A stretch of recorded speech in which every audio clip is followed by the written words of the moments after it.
हरे कृष्णा। तो चलिए आज जान लेते हैं कि इस बार जो मकर संक्रांति होगी वो कौन से दिन मनाई जाएगी, कौन सी डेट को मनाई जाएगी और ये मकर संक्रांति मनाई क्यों जाती है और इस मकर संक्रांति का शुभ मुहूर्त क्या है और इसकी पूजन विधि क्या है। तो चलिए ये सारी जानकारी मैं आप सभी को इस वीडियो में बताने वाली हूँ।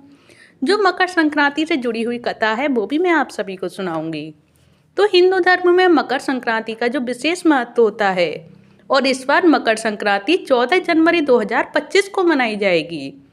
इस दिन सूर्य नारायण होता है जिसका अर्थ होता है सूर्य उत्तर दिशा की ओर बढ़ता है। साथ ही मकर संक्रांति से सभी शुभ कार्यों की शुरुआत हो जाती है और पूष माह के शुक्ल पक्ष की पंचमी तिथि को मकर संक्रांति का त्योहार मनाया जाता है। तो चलिए जान लेते हैं इस मकर संक्रांति के पर्व का महत्व क्या होता है हमारे जीवन में। जो सूर्य का किसी राशि का विशेष राशि में भ्रमण करना संक्रांति कहलाता है और सूर्य हर माह में राशि का परिवर्तन करते हैं और साल में 12 संक्रांतियां होती हैं और 2 संक्रांतियां महत्वपूर्ण होती हैं जो मकर संक्रांति और कर्क संक्रांति होती है।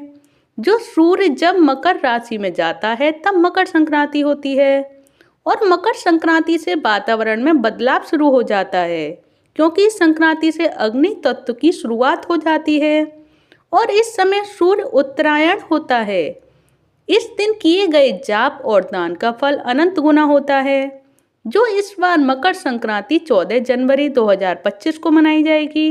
तो चलिए आइए आपको हम बताते हैं कि मकर संक्रांति के बारे में विस्तार से जानकारी कि मकर संक्रांति क्यों मनाई जाती है और इस बार जो मकर संक्रांति हो रही है वो किस मुहूर्त में, किस शुभ मुहूर्त में भगवान की पूजा अर्चना और दान पुण्य किया जाएगा। तो उदया तिथि के अनुसार मकर संक्रांति इस बार 14 जनवरी 2025 को मनाई जाएगी।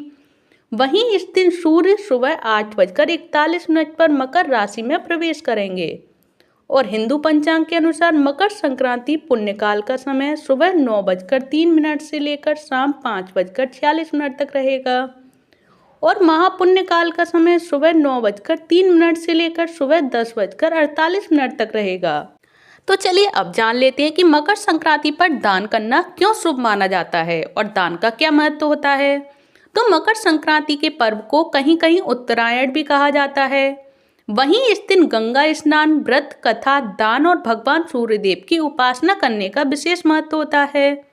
इस दिन किया गया दान अक्षय फलदायी होता है और शनिदेव के लिए प्रकाश का दान करना भी बहुत शुभ होता है। वहीं पंजाब, यूपी, बिहार और तमिलनाडु में ये नई फसल काटने का समय होता है, इसीलिए किसान इस दिन को आभार दिवस के रूप में भी मनाते हैं और इस दिन तिल और गुड़ की बनी मिठाइयाँ बांटी भी जाती हैं।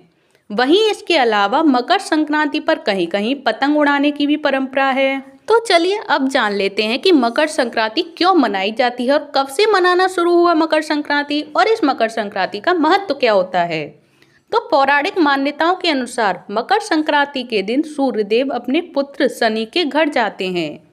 चूंकि शनि मकर व कुंभ राशि का स्वामी है, लिहाजा यह पर्व पिता पुत्र के अनोखे मिलन से भी जुड़ा हुआ है।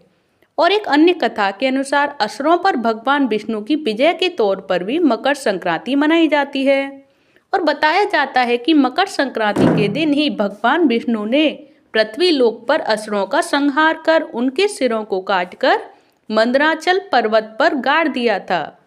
तभी से भगवान विष्णु की इस जीत को मकर संक्रांति पर्व के तौर पर मनाया जाने लगा और तभी से मकर संक्रांति होती आ रही है। और ये रही मकर संक्रांति के बारे में सारी जानकारी आप सभी के लिए कि मकर संक्रांति हम कौन से दिन करें, किस शुभ मुहूर्त में करें और इस मकर संक्रांति का महत्व क्या होता है और ये मकर संक्रांति क्यों मनाई जाती है। अगर आप सभी को ये सारी जानकारियाँ अच्छी लगी हो तो प्लीज़ एक वीडियो को लाइक कर दें, चैनल को सब्सक्राइब करें, कमेंट बॉक्स में जय श्री हरि अवश्य लिखें। धन्यवाद। हरे कृष्ण हरि बोल।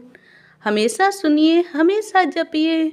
हरे कृष्ण कृष्ण कृष्ण हरे हरे, हरे राम राम राम हरे हरे। हरे कृष्ण हरि बोल।